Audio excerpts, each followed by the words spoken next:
Het is tijd voor ons vaste onderdeel, banken met Dree. Dree Peters die bevindt zich ergens in Midden-Limburg op een bank met een gast. En ik ben benieuwd waar ze nu weer best Dree. Waar zit ze ergens? Olaf, we zitten midden in het Remuntjeveld.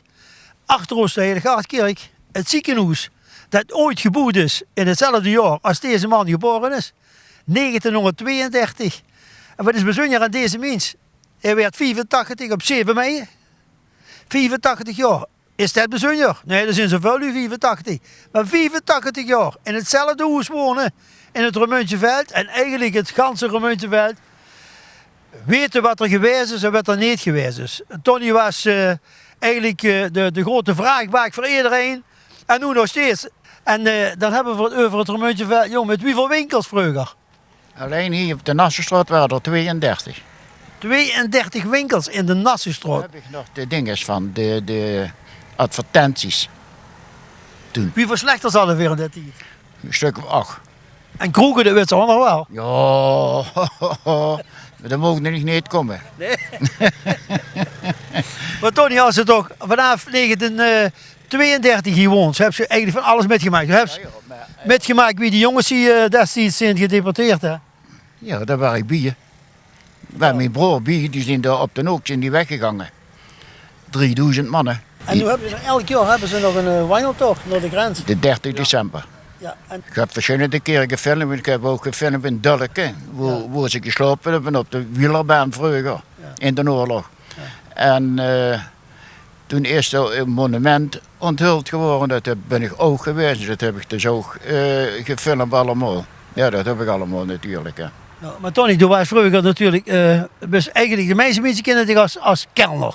Ja, joh. In wezen wel, joh. Drie plaatsen hebben ze, echt 3 plaatsen. Moet ik ben dus eigenlijk hier begonnen in de arenazaal. En toen ben ik in het Posthotel begonnen op het Munsterplein. Toen bij Zomers op Wilhelminaplein. Toen zijn we naar de Kapellerlaan gegaan, naar het paviljoen. En daarna heb ik nog 12,5 jaar bij de Kozencorner gezeten op de hoek van de Vindoseweg. Dus. Als we van Zomers spreken over Fien. Ja joh. Geweldige vrouw, die had een geweldige keuken geloof ik. En een geweldig stumpje. Oh? Oh. Goed. Dus dat kost goed zingen. Dat denk ik. Tony, nog even nog iets anders. Hoe hebben ze hier even die dingen nu eigenlijk allemaal gehad? Het verenigingsleven, want hier was de gymzaal van de school. Ja. Aloysius School, daar lag de Aloysius School. Dat was allemaal niet hier. Daar lag de arenazaal. Wie niet die niet weet, de shoeshop. En daar lag nog een kolenboer op het einde. Vermeerlijk. Ja, maar de arenazaal, dat was toch eigenlijk het mekka van het hele verenigingsleven? Ja, want alle verenigingen die in het veld waren, die zijn in de arenazaal opgericht. Zoals de biljartclub, de toneelclub. Gymnastiekvereniging Olympia. Ja. Olympia, ja. Dezelfde oprichter als de Vermus oprichtte, daar richtte ook Olympia op. Ja. En er werd zelfs op een gegeven moment is er ook opgericht de Doevenclub. Met Casper van Op de Kamp en consorten. Ja, dat waren allemaal schoon. En we zijn af en toe weer hier even bijgezangen door Tom Hendricks.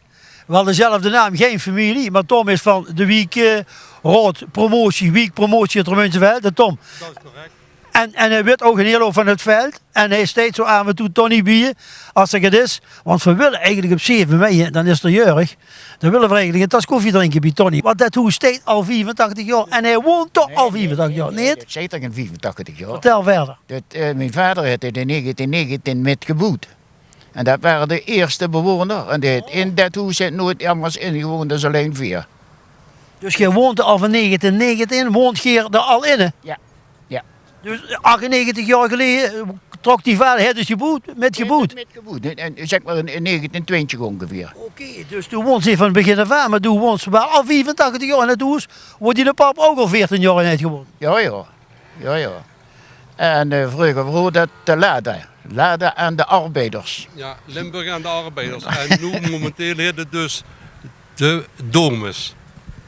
Domus. En wat misschien nog interessant is, Dre, om te vermelden, dat die woningen die zijn ontworpen door een zoon van de bekende boermeester Dr. Kupers.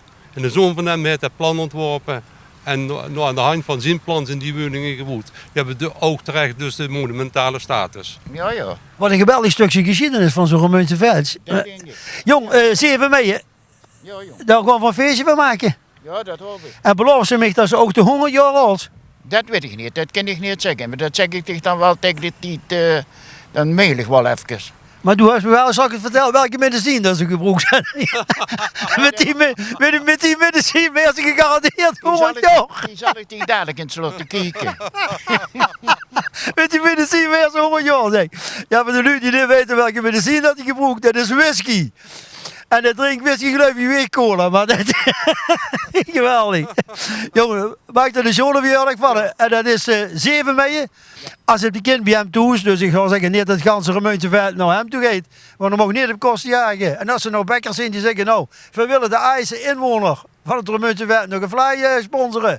Dan zijn die van harte welkom, hè, jong. Nee, geen fly. Nee, maar dan whisky zeker. Ja, Geweldig. Ja.